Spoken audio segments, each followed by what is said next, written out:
Authors Day honors writers and their contributions to literature, and today we are thrilled to spotlight Dr. Rousselle and his latest work. Thank you for being here to celebrate with us.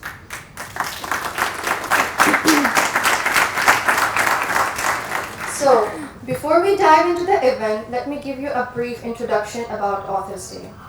Authors Day, also known as the National Authors Day, is celebrated to honor and recognize the contributions of authors and writers to literature and culture.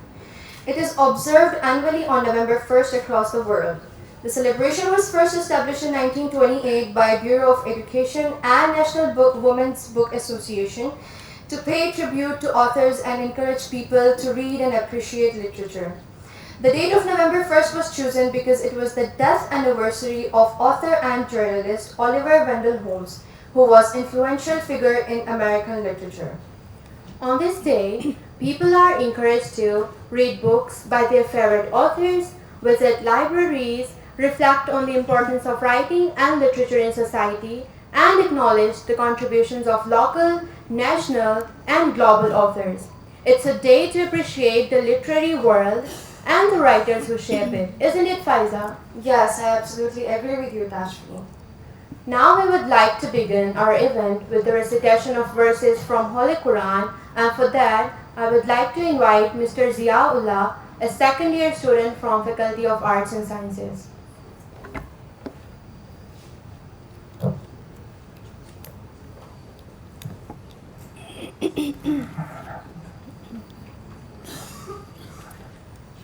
أعوذ بالله من الشيطان الرجيم بسم الله الرحمن الرحيم الحمد لله رب العالمين الرحمن مالك يوم الدين إياك نعبد وإياك نستعين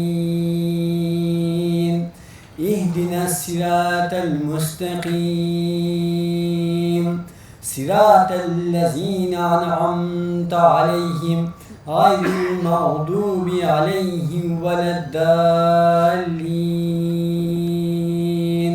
Translation. In the name of Allah, the entirely merciful, the especially merciful. All praise is due to Allah, Lord of the worlds, the entirely merciful, the especially merciful, sovereign of the day of recompense. It is you we worship, and you we ask for help.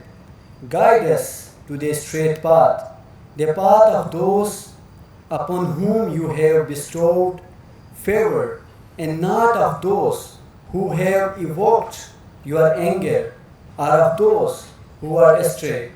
Sadaqallahul Aliyyul Azim. Jazakallah. Ladies and gentlemen, distinguished guests, and dear book lovers, good afternoon and welcome again. We are truly delighted to have you join us for this very special occasion, the launch of book Psychoanalytic Sociology, a new theory of the social bond by remarkable Dr. Duane Rousselle.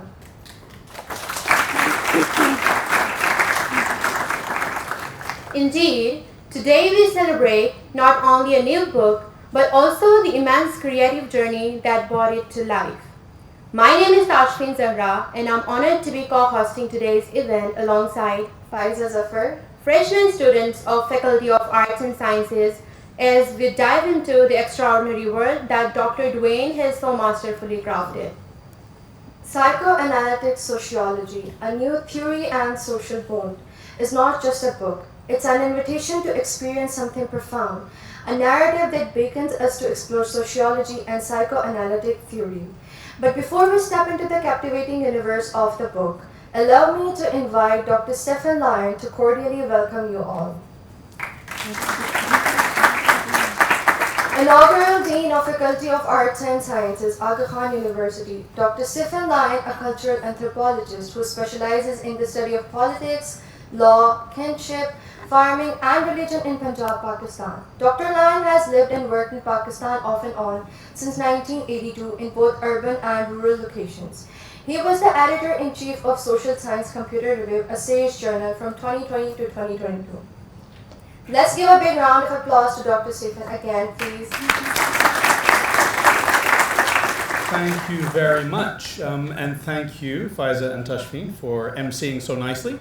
I think this is an important day, Authors' Day, although it's not Authors' Day anymore. We have now extended this into a kind of Authors' Week, and soon it will be an Authors' Month, and then maybe someday we will celebrate authors every single day of the year, because authors do enrich our lives. And this is an important opportunity for us to recognize an author within our own midst. Dr. Duane Rousselle has written a book which I have not read all of it. I have read much of it now, and I have to say I'm very impressed. I think you're going to hear more from one of our students who will talk about some of the details of this book. But the important thing today is that we come together to recognize that writing books, writing articles, is a critical thing in universities. It is what we do. It is something that is part and parcel of our learning, of our sharing, of our growing. That as we write, we actually help ourselves to understand problems better, which is why it's so important that we not give over this skill to AI. We must use AI for what AI does well, but writing is something that is good for us. It's good for our growth and development. So we should never simply abrogate our responsibility to learn how to write better, to communicate better in writing as well as verbally. So thank you. I will not keep talking because I know that the stars of the day are much more interesting than me. I will simply say thank you to everyone, and let me, of course, thank our library faculty, Humaira and Ashraf, who are there, and the library committee, all of the students who helped make this happen. You can look around. None of this happens on one person's work. This is a team effort, a joint effort. I know I've left out most of the people who were involved in this, but let's give a big round of applause to everyone who made this happen. Thanks for your lovely words, Dr. Duane. Ladies and gentlemen, it's time for the reflection on the book. And the speakers for the reflection are Dr. Saul Newman, Dr. Andrew McLaren, and last but definitely not least, Ms. Aisha Fahim. Dr. Saul Newman is the professor of politics in the Department of Politics and International Relations at Goldsmiths University of London. His research work is largely in continental political theory as applied to a study of contemporary forms of radical politics. As Dr. Newman is not here today with us, may I request Mr. John to play his video. So a very interesting thing happened to me when earlier on today I was reading Duane Rousselle's very interesting new book on Lacanian sociology. It's called Psychoanalytic Sociology, a New Theory of the Social Bond. So he was talking about Margaret Thatcher's famous saying, "There is no such thing as society." And for some reason I went straight on to Facebook, and right there in front of me was a meme which had a picture of Margaret Thatcher with the slogan, "There is no such thing as society," and beneath this was a cartoon of a rather bemused-looking sociologist. The point being, of course, that sociologists study this thing called society, and they're confronted with this rather curious statement, "There is no such thing as society." And this seems to kind of sum up everything which is going on in this book. Not only if you like, the fragmentation of the social bond, at least in its traditional form, but also the way in which our lives are increasingly dominated by big tech, by what Duane Rousselle refers to as platform capitalism, big tech platforms, which he considers as a new form of feudalism. It's not even capitalism, it's kind of almost like a regression to kind of a sort of a feudal kind of economy. But the point is that these big platforms kind of reconstitute the social bond in ways which are infinitely more alienating and dominating. So the political question, and it's not only a sort of a study of the impact or the implications of Lacanian theory for sociology, but it's also engages with political questions, I think, in a very interesting way. The political question is, how do we escape the metaverse? And when one is confronted with uncanny experiences, like the one I just had, it would seem with great difficulty, because the metaverse has sort of penetrated the unconscious of the modern individual and reads his or her thoughts. So the question, therefore, of how can psychoanalysis kind of help guide some kind of political response? What can psychoanalysis really say about radical politics today? And this is something which I've kind of been, a question which I've been interested in for quite some time. Actually, I've written quite a bit about this. And the relationship between psychoanalysis and radical revolutionary politics is a very paradoxical one, because on the one hand, you have psychoanalysts like Otto Gross, who believed in the revolutionary power of the unconscious. He believed the unconscious, was this kind of force of revolution, this kind of revolutionary desire, which once liberated through the practice of psychoanalysis would be able to kind of throw off the shackles of social repression. Whereas Freud, of course, was one of Gross's contemporaries. Freud was much less sanguine, much more sceptical on this score, and he was aware of the kind of the utopian fantasies and the kind of the wish fulfillment which underpinned revolutionary desire. He believed this, the idea of revolution would somehow solve all of our problems, and usher in a kind of liberated society was largely an illusion. And of course, Lacan himself had a very kind of ambiguous position when it came to revolutionary politics. On the one hand, he supported the rebellions of May '68, but on the other hand, he had very ominous sounding warning to revolutionaries in the aftermath of May '68. He said, what you aspire to as revolutionaries is a new master. You will get one. You will have one. So what did he mean, in this sort of somewhat enigmatic and ominous sounding statement? I think he's saying more than simply the fact that every revolution will be a failure, or that every revolution will simply, reconstitute, new forms of power and mastery. He's making a reference to, I think on top of this, he's making a reference to his very famous theory of the four discourses, the four positions, the four discursive positions which constitute the social bond. The discourse of the master, the discourse of the hysteric, the discourse of the university, and the discourse of the analyst. I don't really have time to kind of go into the complexities of this theory. I'm sure this is something which Duane talks about in his lectures. But the general idea here is that there's a certain sort of rotation between these four discourses, such that every revolution is always caught at some level within the position of mastery. Every revolution reinvents the master, falls into the trap of the place of power. So, so the question is, how can psychoanalysis sort of help us to think about ways of getting out of this sort of revolutionary deadlock, or the deadlock which every revolutionary is caught within?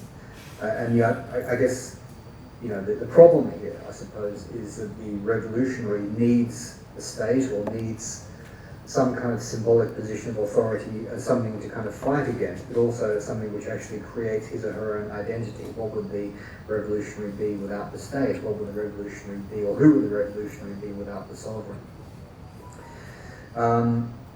So I suppose Lacan would say that we need to traverse the fundamental fantasy of the revolution. We need to acknowledge the fact that the revolution, in whatever form it may take today, and that's a kind of a very unclear question, I suppose.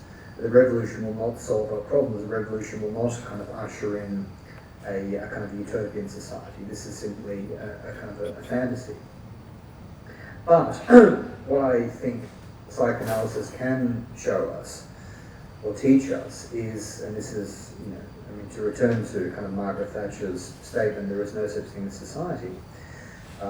What psychoanalysis can perhaps teach us is that society is in a way, there is no social bond. That the social bond is something which we can kind of create and recreate in ways that we find appealing and desirable. So, in a strange kind of way, what psychoanalysis teaches us is that power does not exist. That power is something of an illusion.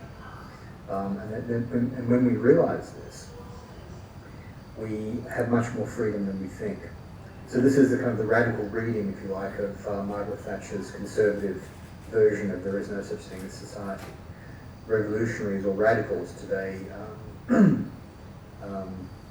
might see that the social bonds, precisely because the social bond does not exist, precisely because society does not exist in any kind of essentialist or pre-existing form, that they're actually much more free than perhaps they realised to recreate this in ways which are more kind of liberating, egalitarian, and democratic. Anyway, I'm very happy to have read this interesting book. I recommend you read it. I think it makes a real contribution not only to new ways of thinking about and studying sociology, but also, as I said, to new ways of thinking about political action today. Bye now. Those were wonderful words coming from Dr. Newman. The second speaker we have is Dr. Andrew McLaren. Dr. Andrew McLaren is the grandson of Marshall McLuhan, noted Canadian professor from the University of Toronto, who was a pioneer in the field of media communication studies. Since Dr. McLuhan is not present with us, may I request Mr. John to play his video.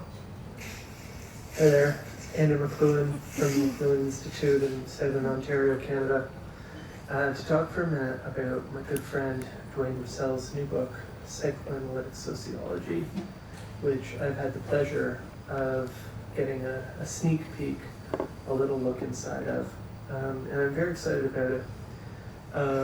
The field of psychoanalysis is not what I'm intimately familiar with, which is great because it means I have much to learn.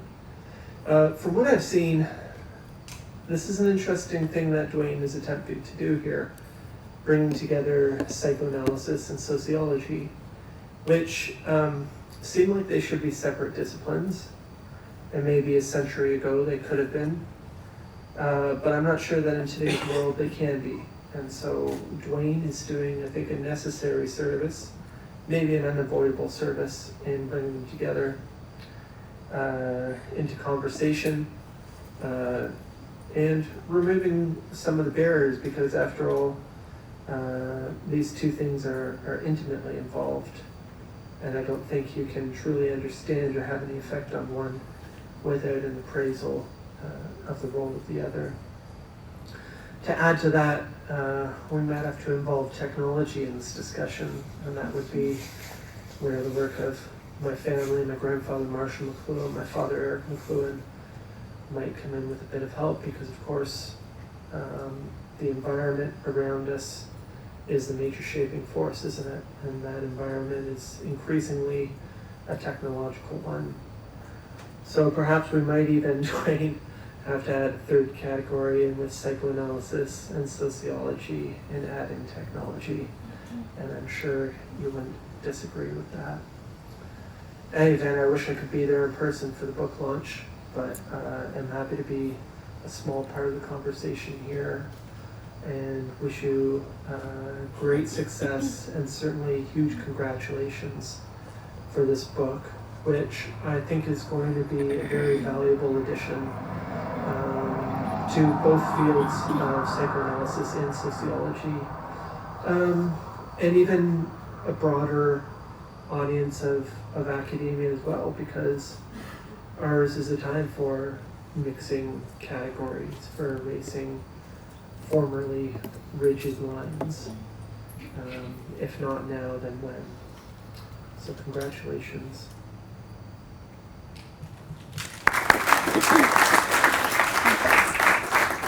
Such insightful words from Mr. McLaren. So, last but not the least, may I request Ms. Aisha Fahim, an FA student, to share her thoughts with us? Aisha Fahim is exploring a potential major in social development studies. She is the humanities lead for the Student Research Forum SRF in FAS wing. She is a member of the podcast committee. She has been involved in organizing FAS programs for the Authors Day. Please give her a huge round of applause. Thank you. It's a privilege to be here today to celebrate the launch of Psychoanalytic Sociology, Dr. Duane Rousselle's new addition to his impressive oeuvre. As a student in an arts and sciences program, I've come to realize that the greatest teachers and the most valuable lessons are often those that push us to ask questions, to explore the unknown, and to challenge our own assumptions. And that is exactly what this book does. Psychoanalytic sociology is not merely a field of study. It's the lens through which we look at our world, at ourselves, and ask, what holds us together? What makes us human? And more importantly, how do we connect with each other in a world that feels increasingly fragmented? This book does not shy away from these big questions. It points out that sociology has really questioned its own grounding supposition of what constitutes sociability, what binds us together as people. We are living in times where the traditional ways of relating to one another have shifted dramatically. This book calls this the rise of social narcissism, where we are increasingly absorbed in our own worlds, driven by personal satisfaction rather than collective good. This resonates with me, and I'm sure with many of you, because we see it everywhere in how we interact, or rather don't interact in public spaces. We are more connected than ever through technology, yet sometimes lonelier and more isolated. The social world has changed, and this book gives us the tools to understand that change. But understanding, as Dr. Rousselle suggests, is not something to be handed to us. I remember when Dr. Rousselle gave me a personal note in this book. He wrote, "Do not look here for understanding. Find your own way with the knowledge that has been given." This note has stayed with me because it's a call to take responsibility for our own learning, our own way of making sense of the world. It's a reminder that knowledge isn't static. It's dynamic, it moves, it grows, and sometimes it even unsettles us. This book too is unsettling in the best way possible. It asks us to re-examine our assumptions about social bonds, to question how we define belonging and what it means to be a stranger. Among many others, one of the most compelling ideas in this book is the concept of the stranger. Some of you might remember this from our earlier courses with Dr. Rousselle, but a quick recap. Stranger is not just someone who doesn't fit within a group, but someone who confronts us with the limits of our own understanding. In today's world, this idea feels particularly relevant. As we encounter new cultures, new ways of thinking, and even new technologies, we are constantly faced with what feels strange and sometimes even threatening. But here's the twist. The book argues that strangeness is no longer something we repress or push aside. It has become the very principle of our social bond. Think about that for a moment.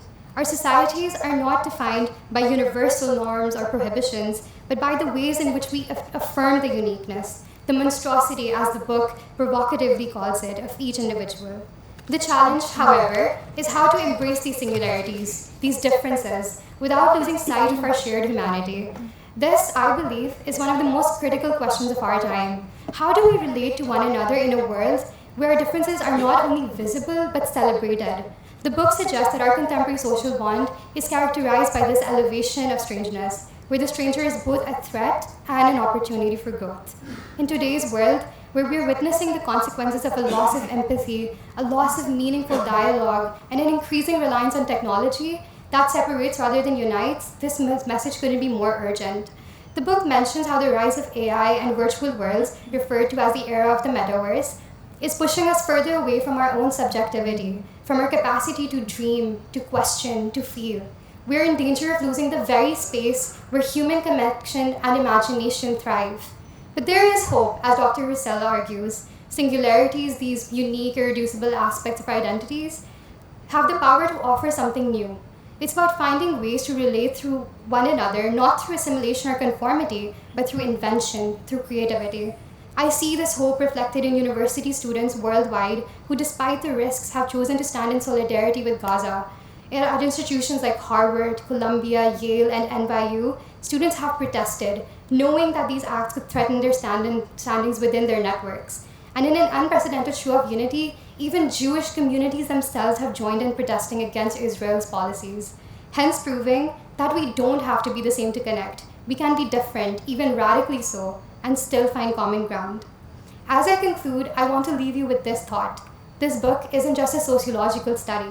It's an invitation, a call to reflect on what it means to be human in a world that often feels inhuman. And so as we congratulate Dr. Rousselle on the launch of his incredible book, I encourage you all to engage with it in your own way, to find your own path with the knowledge it offers, just as I have been encouraged to do so. Because in the end, it's not just about understanding, it's about empathy and about the courage to just see the world and each other with fresh eyes. Thank you. That was absolutely a stunning review coming from Aisha. Thank you so much. Esteemed guests, friends, and colleagues, the wait is over as Dr. Duane Rousselle will now share with us his thoughts on the journey behind the book, from its inception to the final draft. Professor Rousselle is a sociological theorist and clinical psychoanalyst with an interest in psychological meta-theory, psychoanalytic sociology, and qualitative research methodologies in the social sciences. Audience, let's give a thunderous round of applause to Dr. Duane Rousselle.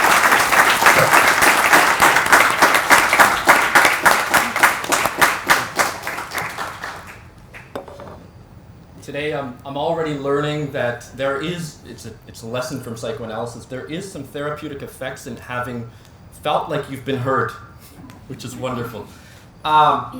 So I'd like to begin by expressing my gratitude, first of all, to Dr. Stephen Lyon, our inaugural Dean in the Faculty of Arts and Sciences, for, among many things, but especially today, for supporting efforts to establish a psychoanalytic orientation in Pakistan. I'd also like to express appreciation to Mr. Ashraf Sharif, Ms. Humaira Jamshed, and the team in the library, our colleagues in communications, the FAS media team, including Yusuf and Ruhi and so many others, our student volunteers, and each of my colleagues in the Faculty of Arts and Sciences for contributing to a mutually uplifting research environment. I also want to acknowledge, I think, a few more students. Firstly, I nearly called you Dr. Aisha Fahim. I feel like it might be deserved at this point. Aisha Fahim for very seriously hearing what it was that I was saying.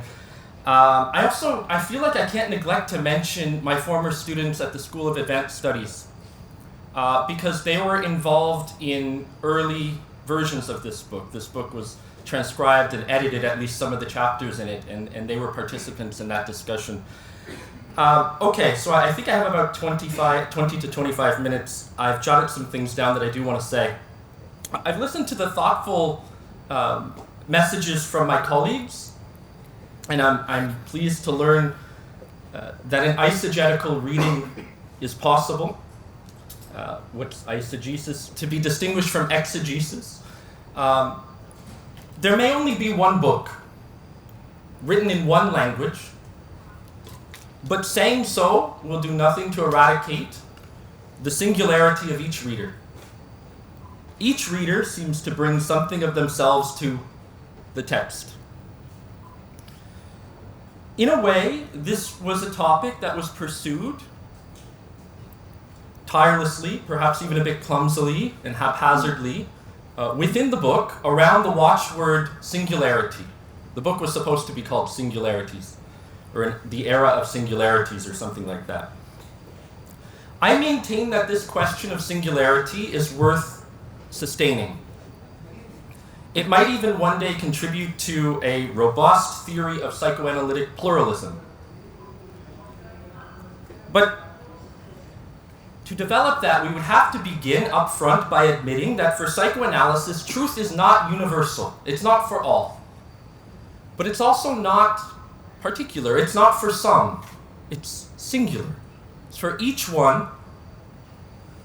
And it's always cut in half. Psychoanalytic truth, with one side dangling off the other edge of the world. I don't know how else to put it. I want to share a quotation with you from Eric Laurent, who's the former president of the World Association of Psychoanalysis and analyst member of the New Lacanian School. He wrote, I quote him, Jacques Lacan believed that he was able to collectivize a whole room while safeguarding the particularity of each. That's the end of the quote. I feel like this is the work. It was Lacan's resolute desire to achieve this sort of a strange social bond through institutional practice.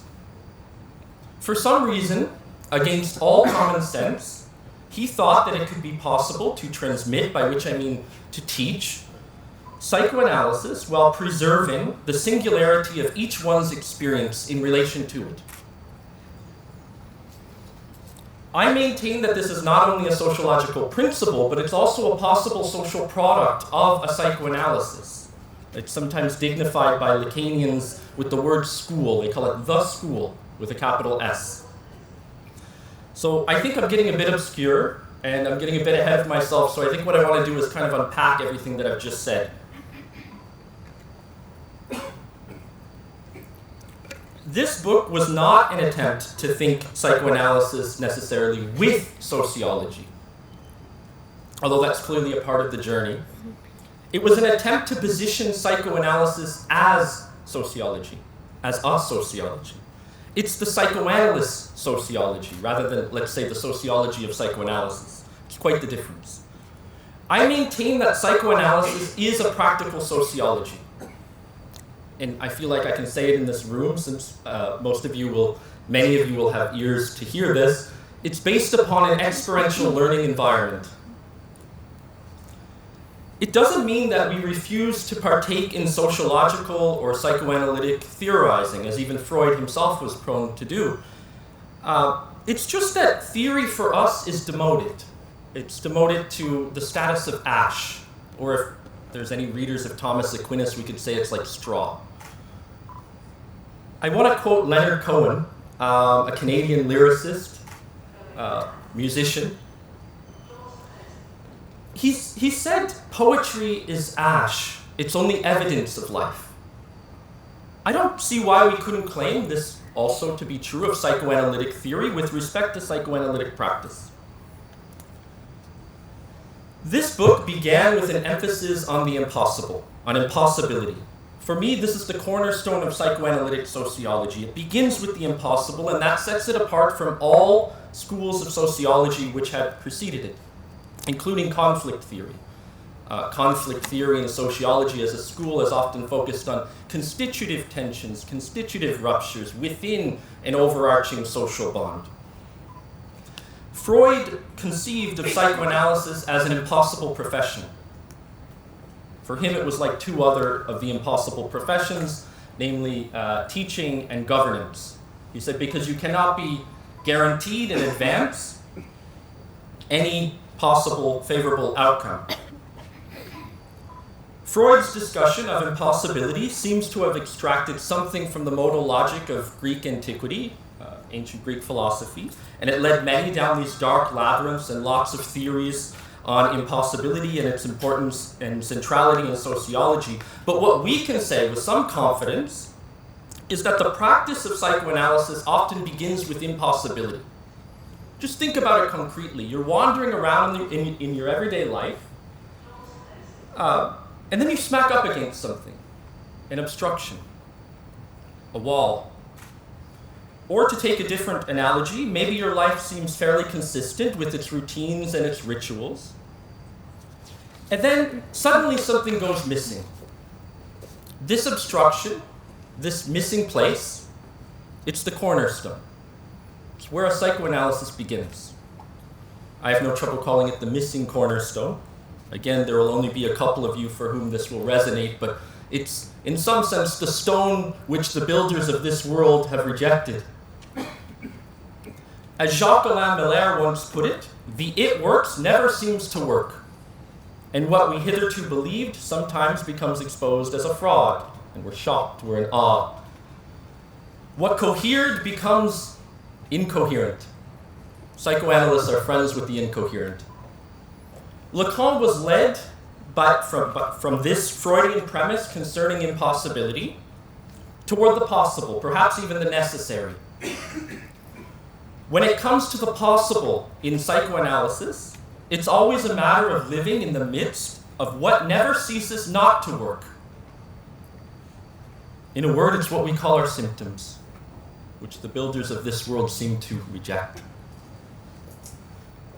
What's more, Lacan noticed that at the conclusion of an analysis, there's also sometimes a desire to practice psychoanalysis, or even a desire which manifests as a necessity to make psychoanalysis possible from the very beginning. It's a weird paradox. That's how it goes in psychoanalysis. The beginning comes at the end. Again, I feel like I'm on the verge of incoherence, so I'm going to try to unpack a little bit of what I've said. Psychoanalysis is a lonely practice. There's actually a well-known joke. I told it to some of my students a few weeks ago, so I'll repeat it in a different way, but I think it demonstrates this point. After many years of analysis, a man goes to see his analyst and he has a life-changing session. You're not going to laugh at this, but it's one of those jokes that gives you a lesson nonetheless. He lays upon the couch, his analyst behind him in the chair, and he speaks. And he's speaking for an hour. He's speaking for an hour and a half. And suddenly he sits up from the couch and he says, "Doctor, this has been the best session I've ever had." And then he turns around to his analyst, and there she is in the chair, dead. It's a morbid joke. I apologize. It's a lonely practice. So it's a lonely practice. We speak to our analyst. Our analyst remains, more often than not, quiet. Of course, those of you who are learning about Saussure, and I know there's some of you, you perhaps know that the value of a sign, the value of a word, the value of something that's spoken is in direct relation to all the other words that are in the web. In this way, the silence of the analyst makes the analyst's few words quite valuable. So it's a lonely practice. And during one's analysis, one perhaps discovers that one had never been truly admitted into a social order from the very beginning. It was a fraud. It was all a sham, a big illusion. It's the fall of a primordial illusion in some sense. I heard Dr. Saul Newman call it the traversal of the fantasy or something like this. Maybe even you become convinced, as Lacan put it, I have to paraphrase it, he said, we'll become convinced that we have been speaking nonsense at full volume for the entirety of our lives. This can also happen in an analysis. But that's just the first step. I'm going to call it the first degree. There's a second degree. The second degree of psychoanalysis often involves a desire to invent a place for psychoanalysis to begin. We've seen it so much in psychoanalysis that we need to be taught by it. We're led by it. We want to explore why this desire seems to manifest itself. The beginning seems to come at the end. It's a desire to join a psychoanalytic neighborhood, a society, a social order. It's the discovery of a place that can be held not without a social group. You know, to be with a group, to be without a group, is not the same as not being without a group. There's a different position. The school is a social order that harbors the loneliness of each one in a social group that shares something in common. Again, I quote Leonard Cohen. Let's be alone together, let's see if we're that strong. Again, I feel like I'm verging on the incoherence, so I'm going to try and unpack it again. What I want to do is bring you back to Paris in 1964. There's a lot happening at this time. I'm sure we're all aware of it. There's student uprisings and so on. Lacan is leading a very influential seminar at this time, perhaps one of his most important seminars. But at this time, there's also a new text that he develops, a small one. It's titled The Founding Act. It's an obscure text. I just want to quote the opening sentence from this text. I hereby found, as alone as I ever have been in my relation to the psychoanalytic cause, the École Française Psychanalytique, whose direction I will personally assume for the next 4 years, a call which nothing currently prohibits me from answering, end quote. It was a lonely practice. It was from his own lonely place in his commitment to the cause of psychoanalysis that he acted to establish a new social arrangement, an invention, actually. It's an invention. It came on the heels of his excommunication from a society that Freud had invented in 1910 to safeguard psychoanalysis and its experience, the International Psychoanalytic Association, the IPA. He was excommunicated from it, and we can talk about why that was, but in some sense we could say he was a refugee of that social order. He was a refugee of his society. And if I'm being honest with you, in all of Lacan's years of teaching psychoanalysis and maintaining some sort of a space of psychoanalysis, it's not clear that he ever really had a place from which to teach it. From the very beginning. But at the same time, we can deduce from all of his various seminars that have been transcribed, little texts in that one book that he wrote titled Decree, that he was not without a place from which to teach psychoanalysis. For my part, while writing this book, as a refugee, traveling, wandering around the world, that was my journey while this book was being written, and probably accounts for some of its eccentricities, the strangeness of the book. I found that psychoanalytic groups were spaces of refuge for me. They provided a strange social link at a time when the torments of civilizations at war had left me, again, I don't know how to put it except to say, dangling off the other end of the world. Even during this time, I would say, and the ashes, the straw that you have as evidence of it is over there on the table, I was not without a place for psychoanalysis. Lacan didn't initiate his school with others as some sort of a collective compromise. He took personal responsibility through his isolation for an act that would constitute a possible beginning for psychoanalysis. The school was a cause worth defending, precisely because psychoanalytic experience was worth preserving. I don't see why we couldn't imagine this to be true of our relation to other causes. Maybe the cause of your civilization. Western civilization, I don't see why not for some people.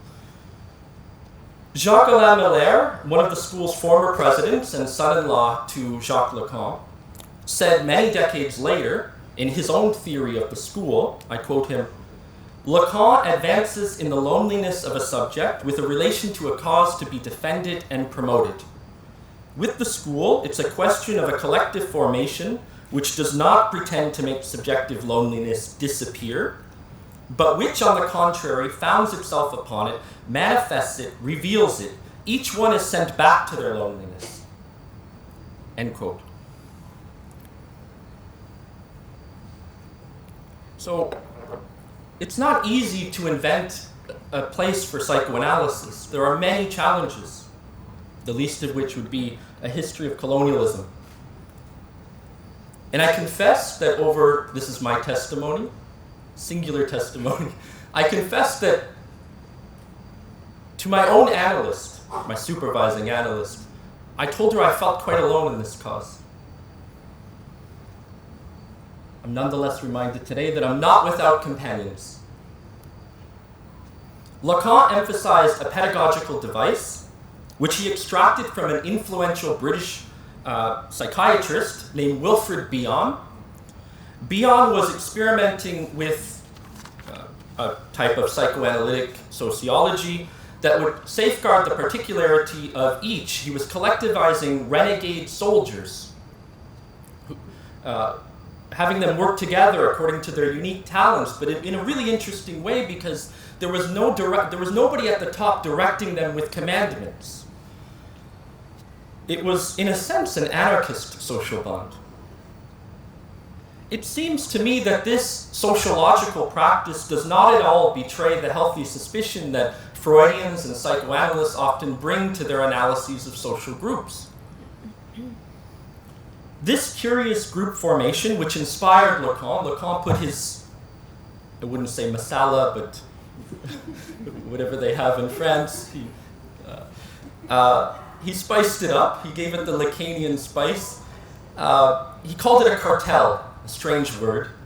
And it kept a number of small people working together in a group in proximity to psychoanalytic experience by continuously disrupting problematic group effects. The cartel, when it functions with the right degree and quality of elbow grease, sends each one back to their loneliness to work out their own relation to psychoanalytic knowledge. At the best of times, it demonstrates a social bond premised neither upon hierarchical exploitation and expropriation of knowledge, nor a banking model of knowledge, nor a tribal segregation of knowledge where each has their own certainty and conviction. This assurance of a centrifugal orientation is provided but only on the condition that there remains at least one in the group whose psychoanalytic desire remains resolute. And that's not easy to measure or guarantee. Maybe it's impossible. A few years later, in 1967, Lacan shifted from that lonely act toward an explicit discussion of possibility within his text Proposition. It was a text outlining what it was that he believed could be promised of a social bond when a psychoanalysis has been brought to its conclusion. Freud, some of you perhaps know, thought that psychoanalysis would go on and on. It was interminable. It would go on and on forever. Lacan thought there was an end to psychoanalysis. The only paradox is that it opens you up to a beginning, a sort of awakening and an opening. Basically, Lacan's question concerned the possibility of recognizing from the standpoint of a society psychoanalytic desire. His question was yes or no. Do you wish to establish a psychoanalytic society whose experience and teaching would attempt to confirm the desire of a psychoanalyst? It's, I think, worth mentioning that the goal of psychoanalysis for Lacan was neither to eradicate nor to depathologize symptoms. He said it really plainly. He said the goal of analysis, I'm not saying analysis is without its therapeutic effects along the way, because it is, but he said very clearly the goal of psychoanalysis is to produce psychoanalysts, one with a desire which is resolute. So what is a desire that's resolute? I quote Eric Laurent again. Quote, resolute desire is not decided by a stubbornness or a fixation, but instead by the ability to bear putting oneself in the hands of contingency, surprises, chaos. That is, to always be capable of reinventing yourself, end quote. In some sense, he's making a proposition to confirm a miracle scientifically. It's here that I locate the unfolding of a period of sociological possibility within the scope of institutional practice. Lacan had the audacity to deploy the psychoanalytic institution as a means of restoring the cutting edge of psychoanalytic experience to the Freudian field and to overcome the problems that he had witnessed in the International Psychoanalytic Association. So, the refugee, by becoming a refuse of his prior social bond, discovered a possible space of refuge. Lacan found that the International Psychoanalytic Association separated its teaching from its experience while pursuing what I would call an initiatory approach to knowledge. There were gatekeepers at the top who could measure the efficacy of knowledge. But Lacan, in his zeal for psychoanalysis, held firm to the conviction that psychoanalytic teaching was inseparable from its experience. In a way, what he was doing was he was asking power and knowledge to split ways with one another. One of his students, of course, produced a lot of straw on this topic, Michel Foucault. What's more is that Lacan noticed that at the end of an analysis, there is sometimes a desire to teach about the experience, which to some of us would seem impossible, believe me. It's a teaching that comes from a truth which gravitates, which circumambulates around a singular testimony, or what some sociologists call lived experience. I want to quote a significant passage from Lacan's proposition. The psychoanalyst derives his authorization only from himself. This principle is inscribed in the original text of the school and is decisive for its position. This does not exclude the possibility that the school provide a guarantee that an analyst has come out of its training. So, after a long period of wandering, I'm able to offer a statement. It's a really simple statement, and I know you'll say this is a very simple statement. I already knew that, it's silly. But you know what the psychoanalyst responds to that usually? They'll say, you already knew it, but you didn't know you already knew it. Okay? So, possibility is on the side of society. It's a remarkably simple point. So here, after parting with Foucault, I suppose I join back up with Foucault. Something Foucault famously said is, society is worth defending. I maintain this also to be true. I take as my compass that Lacan was actively constructing the possibilities necessary for each one to face up to their contingent encounter with psychoanalytic experience. He pursued this practice with a desire that was resolute and which demonstrated, as the years proceeded, that psychoanalysis does rise well beyond the level of any practical sociology. I just want to conclude by highlighting a really strange moment in the life of Lacan's school. At the end of the 1970s, into the 1980s, suddenly without warning, Lacan announced the dissolution of his school.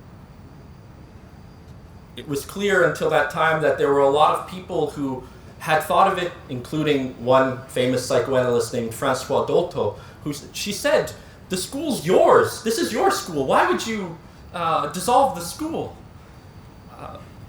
They treated the school as Lacan's school, his school. In our profession, we call that transference. So there's a transference to Lacan rather than to the work of the school.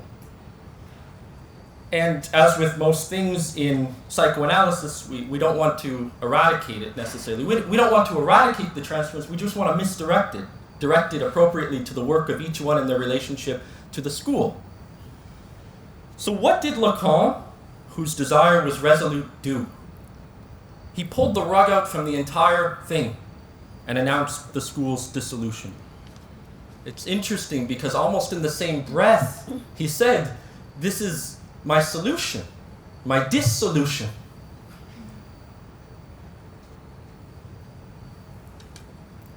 Dissolution was a device put in the service of psychoanalysis within the confines of a wider psychoanalytic sociology that provided each one to face up to their own cause, to become responsible for it, and to either defend it or not. And that's precisely what they did. So you can probably tell that I also have my own eisegetical reading of a text, even when it's my own text, and Lacan's text. And I just wanted to thank you all for listening to it.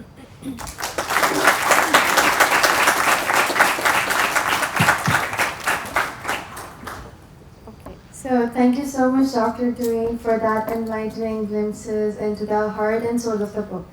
It's always fascinating to hear about the inspiration behind the words, right, Tashveen? Absolutely, Faiza.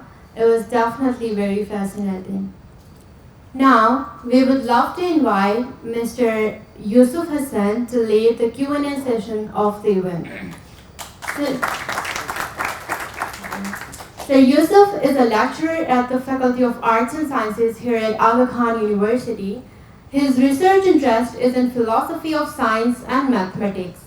Currently, he has designed and is teaching a course on critical thinking in a post-truth world.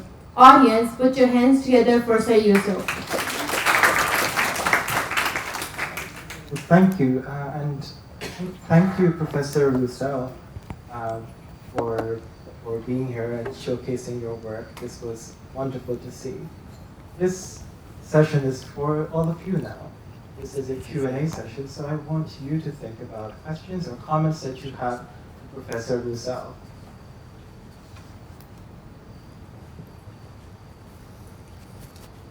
Professor Stefan.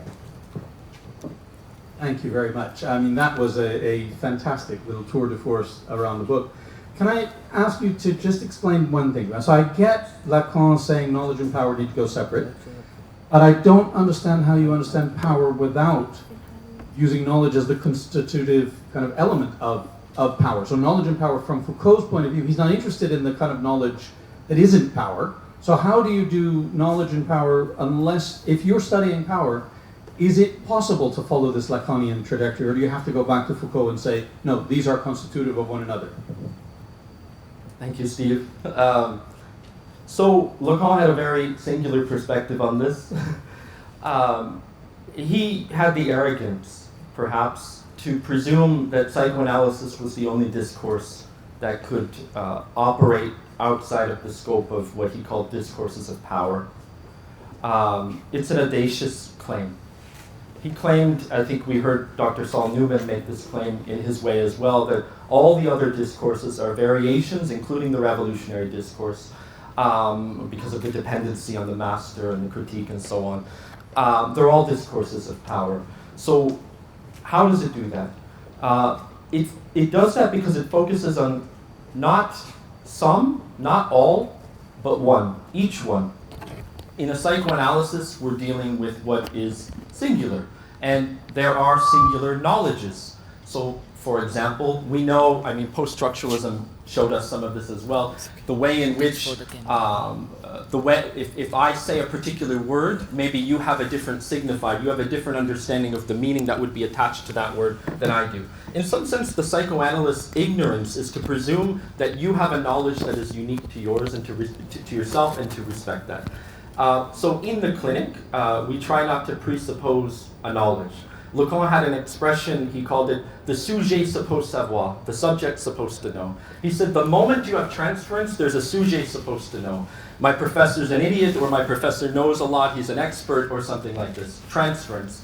In this sense, I think what Lacan wanted to do was to move the analysis toward what he called the fall of the sujet supposed to know, where an analyst could be a bit like a waste product and cast away, unrequired, when a patient can feel comfortable in their own knowledge and find a way to make use of what doesn't work in their world, to kind of use it as a platform. That's my very basic answer. It's a question of which register you put knowledge in. You put it in a knowledge that would be for all, a knowledge that would be for some, or for each. Any more questions? Thank you. Please, the mic is with...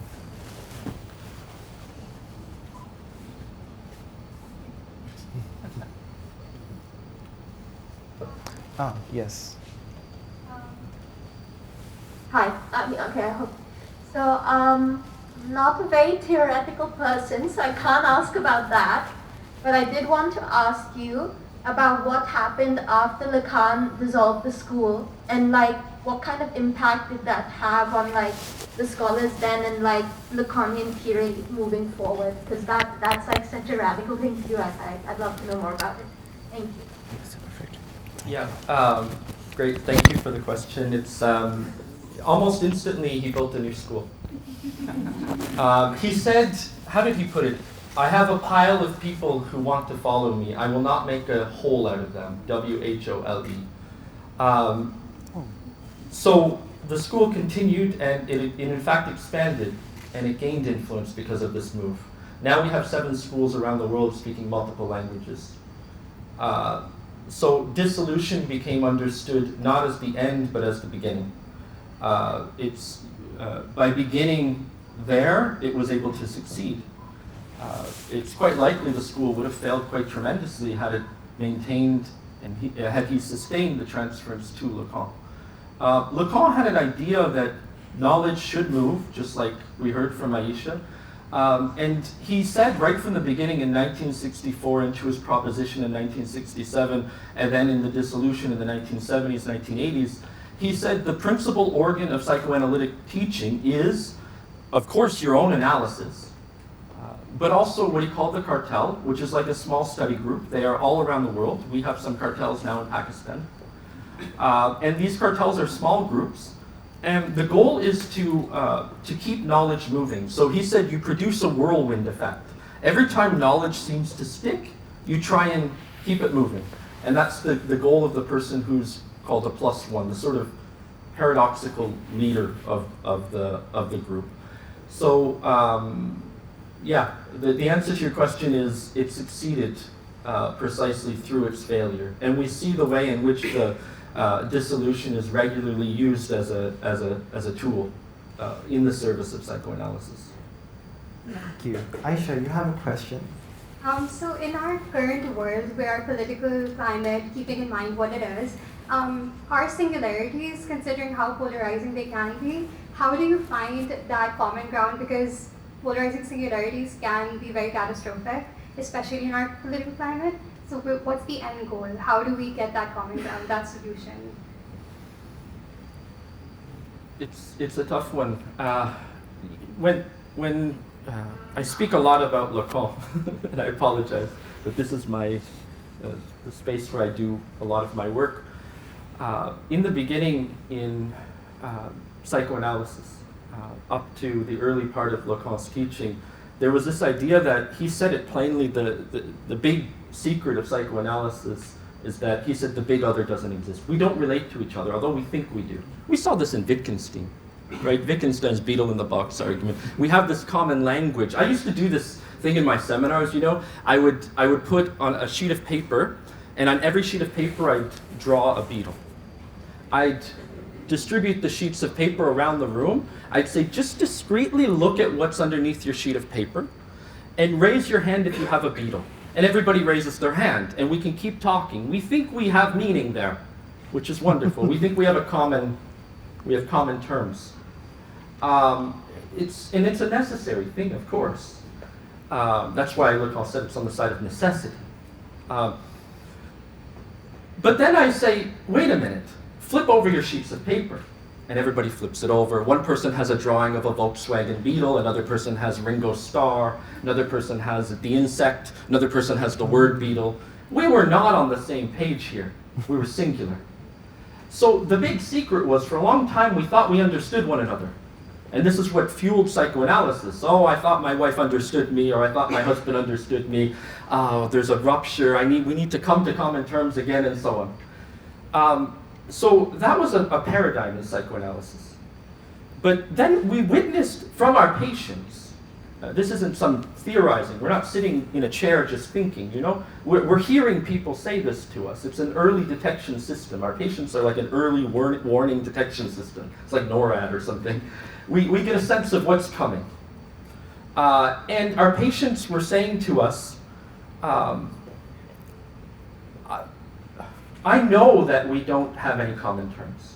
I know that I'm different. I can't even enter into a relationship or get married in the first place, for example. So the big secret, I have a chapter in my book called The Secret Is Out. We used to have a dwelling space for secrets. That's why the unconscious was thought to be constitutive, a part of the psyche, not outside of us. I provocatively say in my work, we now dream outside of ourselves. You look at the evidence. Go look at the evidence.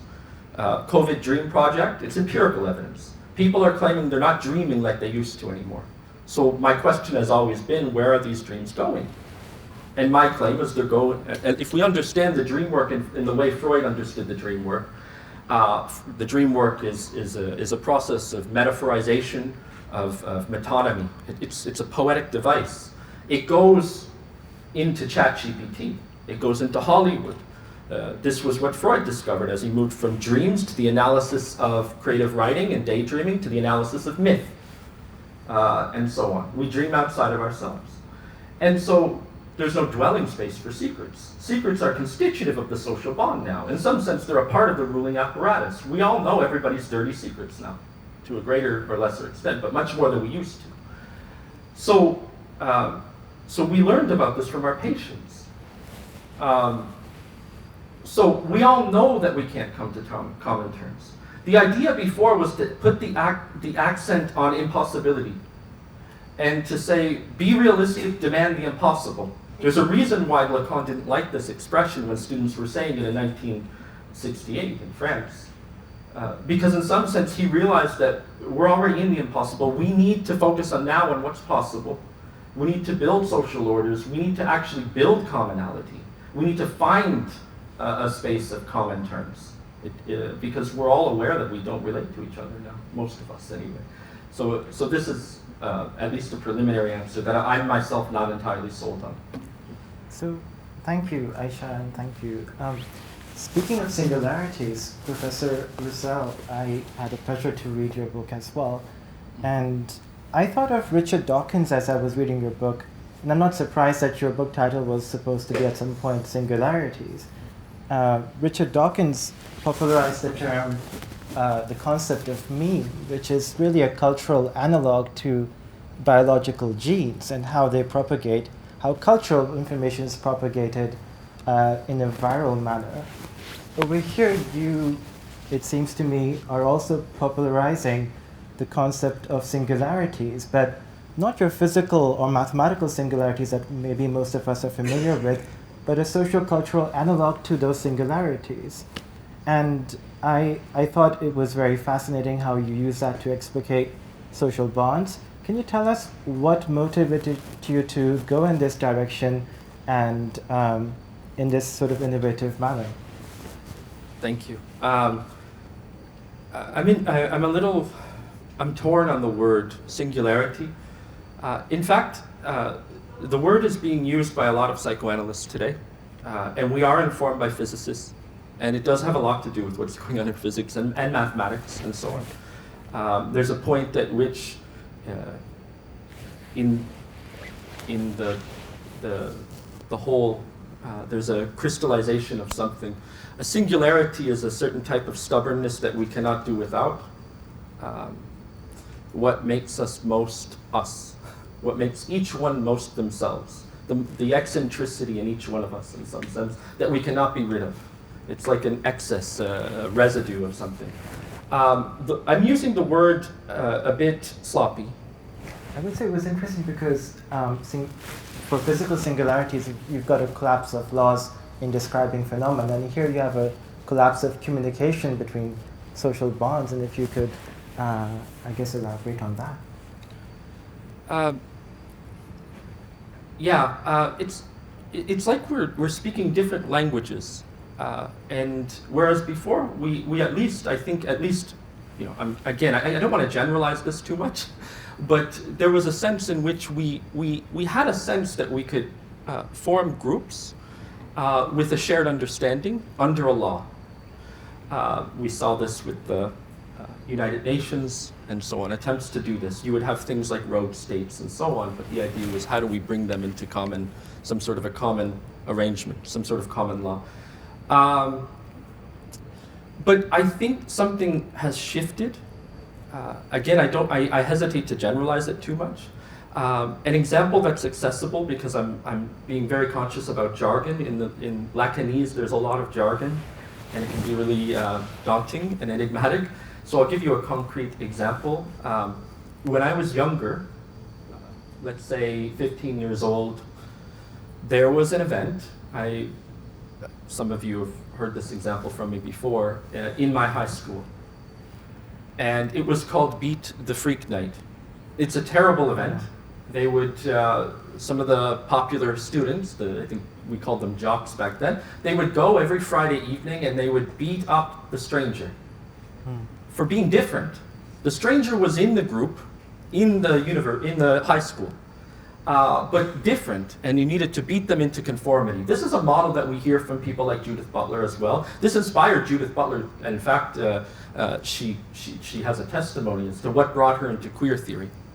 Judith Butler described an incident where there was a man walking on a bridge with a bit of a supposedly feminine movement to his body, and it was so threatening to other people that they threw this person off the bridge.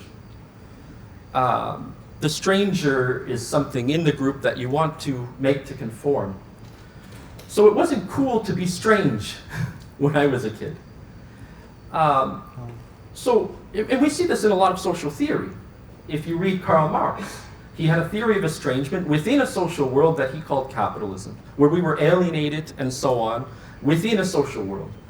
And now what I witness, and it's purely anecdotal, so take it for what you want, is strangeness has been elevated to the very principle of the social bond. It's not beat the freak night, it's everybody be the strange person that you are. So it's not an intrinsic strangeness, there's more of an accent on the extrinsic strangeness that we all are. And so that's how I would kind of begin an answer to that question. Okay, Sue. Could just follow up on that. I think Aisha's question and Yusuf's question is fascinating, because even earlier when you talked about creation of the self, recreation of self, continual, it seems to me, how do you see this not leading to a kind of nihilism that does indeed do what Thatcher said? Yeah. Utterly destroys society. Fantastic question. I think the darkest moment is also the brightest. It's possibly the brightest moment. We're in a time of possible invention.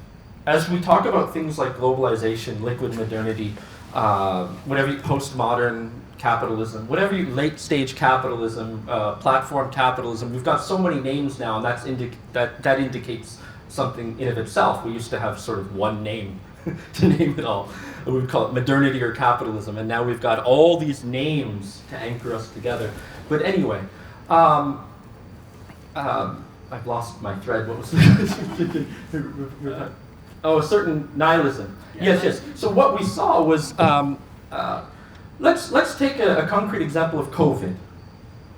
With COVID, all of a sudden we're crammed into small spaces, and we're having to now, at this time, I think most of us, we have to manage our own schedules.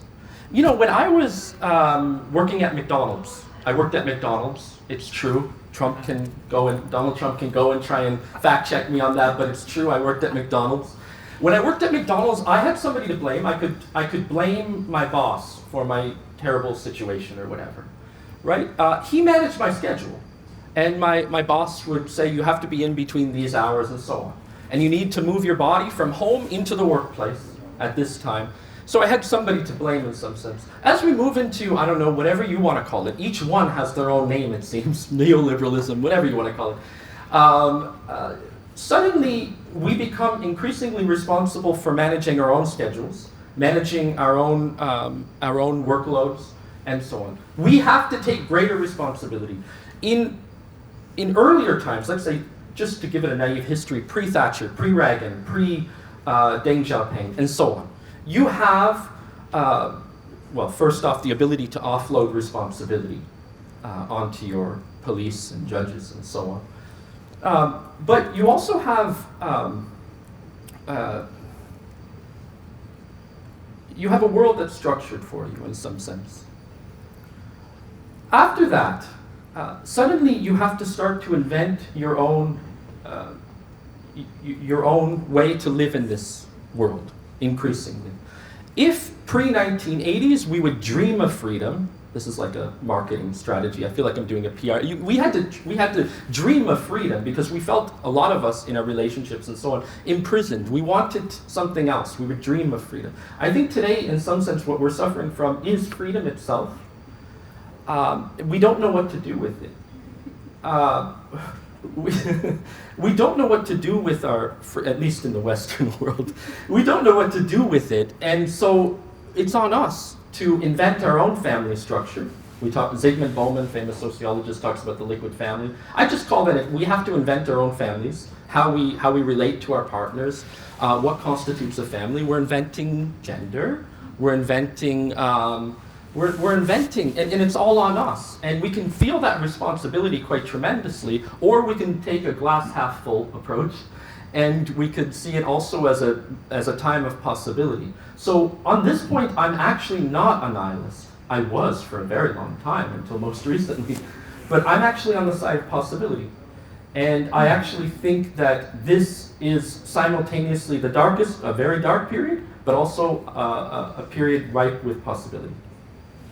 Thank you. For a moment there, I thought you were veering towards being Loki, Now I see you step back.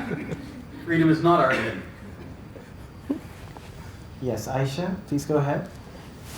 Yes, I had a follow-up question. Do you think that because of geographical sovereignty and because of Trump's re-election, we see Islamophobia, we see migrants being asked to go back home?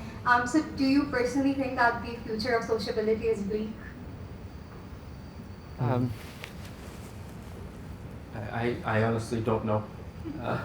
I don't know. What I'll say is I learned from experience. Which is, you're hearing, some of you are my students and you're hearing a different side of me because in the classroom I speak from a different place of knowledge. Today I'm speaking from experience. And when I look at my son, who's sitting here, when I look at my son and the way in which he engages with his environment, when I listen to younger patients who are coming to speak with me about their problems in the world, I'm hearing something different that's very hopeful, personally. These are children who are thrown into infinite universes of freedom. I mean freedom in a different sense. I'm deliberately trying to provoke you a little bit when I say freedom. They're thrown into spaces, and an example is the video game universes that are seemingly infinite universes, like Minecraft and so on, where there's very minimal rules. And some of us don't know how to live in that space, and it can be really traumatic. It can produce agoraphobia in some people. It can give rise to all kinds of symptoms for people not knowing how to live in the space of, freedom. For other people, like my son and others, they know how to invent their own rules in this space, how to invent their own games, how to invent their own worlds. And I think that again, this is why I'm optimistic. I think that just based off of what I hear from my patients and what I see young people doing, I think they're learning to live in this new, apparently dark world. I can't speak much about what Trump is doing, unfortunately. All right, we have another question over here. Hello, thank you for this. So, see, my question will be not very theoretical from a theoretical perspective, but more from a practice perspective. So, most of us who are trained in clinical psychology will start off their lesson 1 with Freud and then go on. And I think even if it is not the traditional psychoanalytical practice that you are in, obviously you see there's very ingrained training on at least to think psychodynamically. And I think I had some discussion on this with you informally, that you see how you adapt psychodynamic thinking as a way of thinking for looking at your patients. But when you really come to the traditional practice of psychoanalysis, in cultures like Pakistan, which you've experienced now quite a bit, you see in terms of its own, while at one point we are really progressive and you see our young people taking on the digital world and moving so ahead in time and in their activities, but they are from the families where you see it's still one TV maybe, or maybe you see now parents or grandparents are learning to switch on to video calls or other things. There's still that, you see, one side of us is very traditional, very ingrained in culture and in religion. How, you see, you coming from a different perspective, different culture, how do you see the future of psychoanalysis for this younger generation? And do you see that will it, the way our systems work and the way our family systems, our way of thinking, our perception, our worldviews work, because we see a lot of dissonance, we see a lot of segregation within homes. There are cultures within homes, so parents have a different culture, a younger person will have a different culture. You see, will traditional psychoanalysis be, any good, or will it, lead to any betterment, or will be helpful, or does it leave the young person more disillusioned, more, fractured within himself or herself? Maybe see, this is something we keep talking, we do, in our own, community of practice, we do keep talking of how Western thought process is built into these theories that we are trained in. And then here we are practicing those in a culture which is entirely different from where those theories are being imported.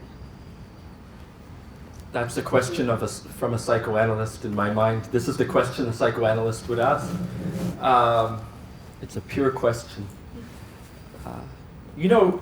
So much of psychoanalysis in Pakistan is without a history, which means it needs to be invented. We invent a history. And we can, because there was a history before in the British Raj as well. There was Freud's companion, Bose, who Freud dismissed because he had a didactic model of relating to others. He wasn't listening and learning from the people who were speaking to him, although that was what his whole model was about. Dr. Bose in Calcutta or Delhi was writing to him and said, hey, something different's going on in India. We have a different psyche. I'm going to call it the Ganesha complex, among other things. And Freud gave him a little attention, but not really. He was invited to come and to speak, and Freud dismissed. Freud had a dismissive attitude to what was other than his Oedipal dream. On the other hand, there's also a history in Lahore of one Masad Khan, who came from a family of a very influential family in Pakistan, left right before the partition, immediately before the partition, goes out to the United Kingdom and studies, becomes very close, too close, in my opinion, to Winnicott, Donald Winnicott, famous psychoanalyst.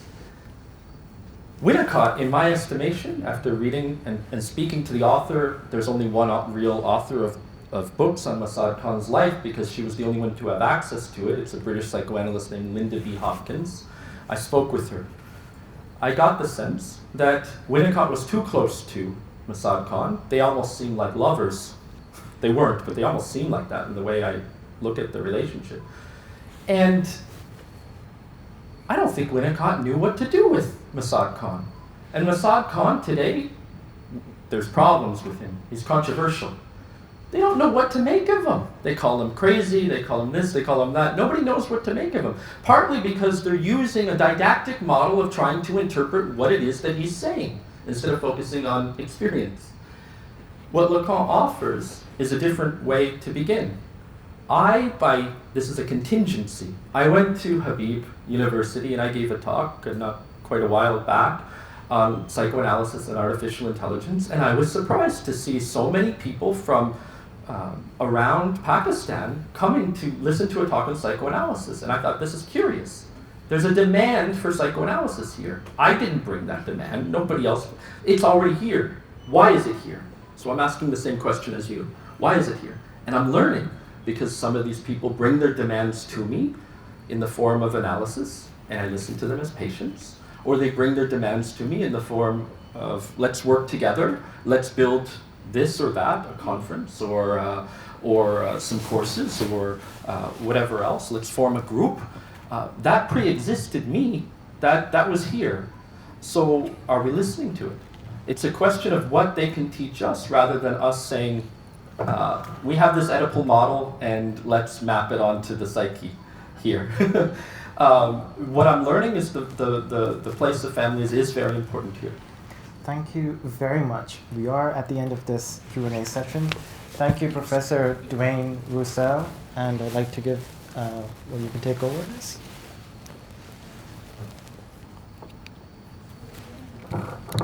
Oh, they need. Jeez. Wait a minute.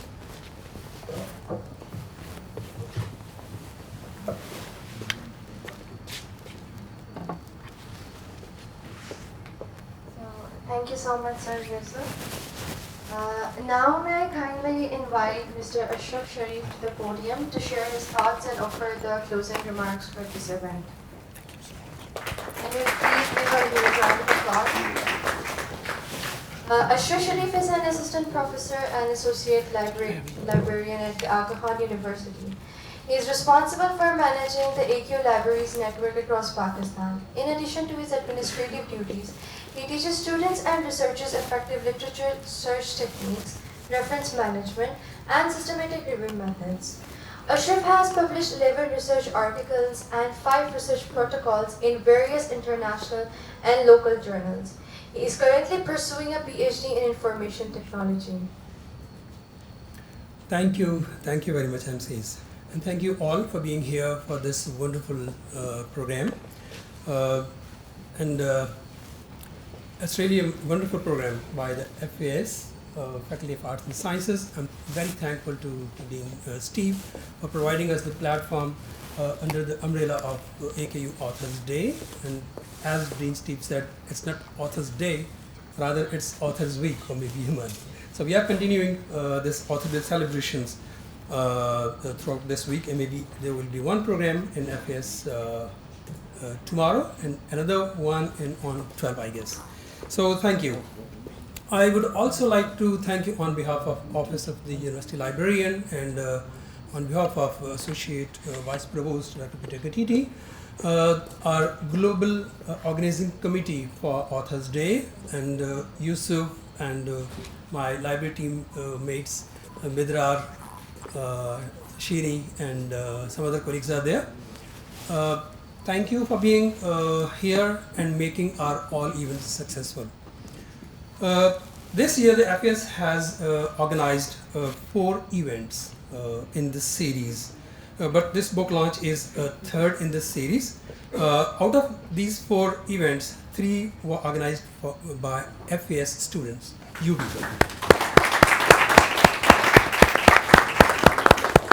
One of them, we had a Secret Santa book exchange on 4th of November. And then we have yesterday's spotlight on FAS books. And tomorrow we are going to inaugurate the book swap in FAS library at 12th floor. So let's appreciate and encourage our young boys and girls to organize these events. Hopefully organizing such events will be a lifelong learning experience for our talented students at FAS. So for this particular event, I would like to congratulate Dr. Duane for publishing another book. We all know that publishing an article is not a big deal, but it can be the article can be written maybe within a month or so, but publishing a book requires additional skills, patience, knowledge, efforts, and whatnot. So sometimes it takes years to publish a book. But Dr. Duane has been consistent in publishing books in his career. So far he has published 13 books. Some of them are edited works and some translations. And he has so far published 14 book chapters and 38 articles that was published in international journals. Great work, Dr. Duane. So this particular book is a recent one. His first book was published in 2011, and since then he has been publishing he has been in authorship in so many scholarly works. So please allow me to share some sort of impact of Dr. Duane's selected books. Usually we measure or we gauge impact of scholarly works in different ways, like number of citations any work has, author's age index that each books can have on lives, and some of the impact we call it the societal impact through policy influence. Yesterday during another program organized by FAS students that was Spotlight on FAS books, where 2 books were spotlighted. The panelists, the students, said in this talk that those 2 spotlighted books have impacted their personal life in one way or the other. So if a book is present in a library, it has the potential to impact the lives of its readers. So it's very important to know how many libraries in the world have a particular book on the shelves.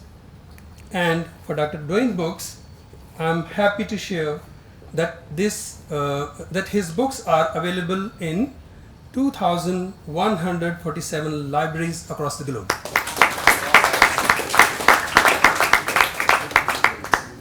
And here is the detail.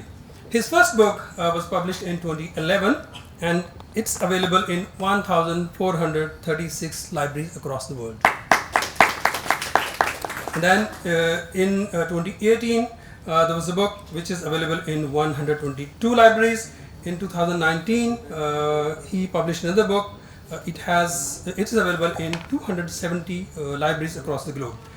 In 2020, the book Gender, Sexuality and Subjectivity is available in 157 libraries, and last year he published another book which is available in 104 libraries globally. So, but this very book which we are celebrating today, it's published this year, but it's available in 58 libraries.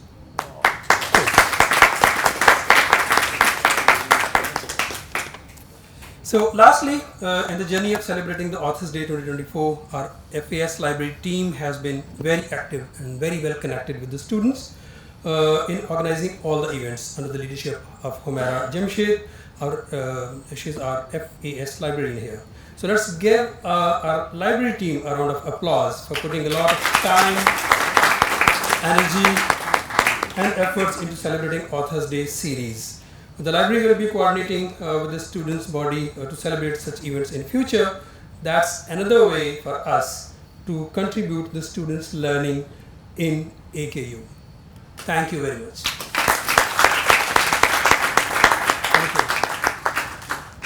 Thank you, Mr. Ashraf, for your kind words.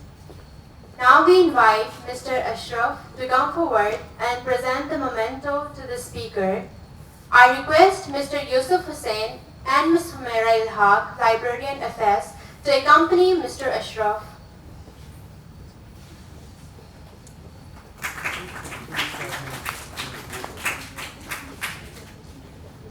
Next, I would like to invite Dr. Duane Rousselle to come forward to collect his memento. Audience, please give him a huge round of applause.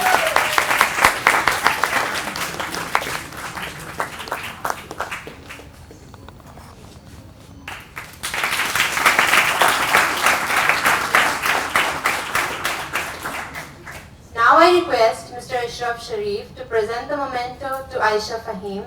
Aisha, please come forward to collect your memento. Audience, please give her a round of applause.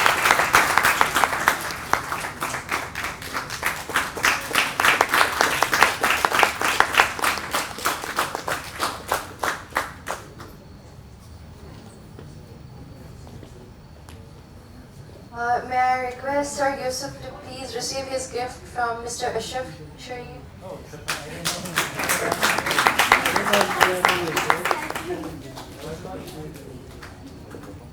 Yeah, so it says, when in doubt, go to the library. Awesome.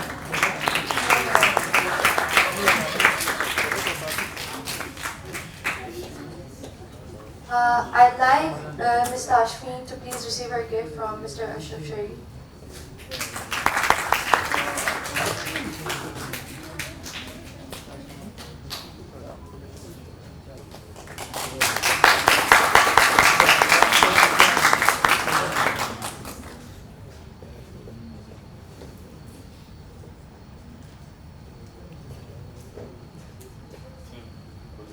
Now I would like to invite Faiza Zafar to receive her gift.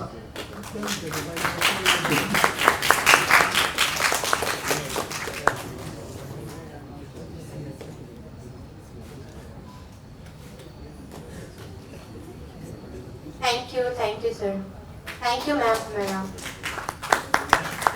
As we draw the event to a close, we want to extend our deepest gratitude to everyone who made this event possible, our incredible library committee, the lovely venue, and of course, Dr. Duane for gifting us this marvelous book. And most importantly, I'd like to thank our guests and our lovely audience that you guys joined us today for this very special event. So before going towards the refreshments, I know you guys are eagerly waiting for that. I'd like to invite the guests to come forward for the photograph session.